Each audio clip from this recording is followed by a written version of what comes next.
Imbis na sa Eras Tour sa Singapore, sa NBI napadpad ang isang Swiftie o fan ni Taylor Swift matapos umanong ma-scam ng pinagbilhan niya ng concert ticket. Yung total na nabayad ko for 4 tickets is 98,000. Pero hindi pala siya nag-iisa.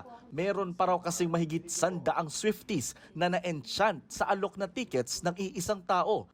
Ang endgame ng scam, aabot daw sa 15 million pesos ang nakulimbat sa Swifties. Pati ang GMA Sparkle artist na si Sofia Pablo na scam din daw dito.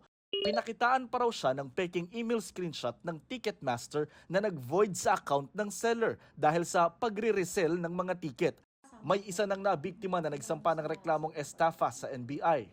Para patunayang legit seller, nagpadala pa ang suspect ng ID at selfie at nakipag-meet up pa sa ibang biktima para magpapirma ng contract of sale, kung saan nakasaad na kapag hindi niya nabigay ang ticket, makakasuhan siya.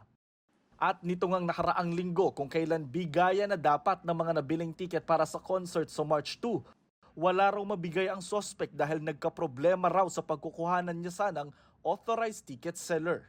May mga magsasampa pa ng reklamo sa NBI. Look what you made us do.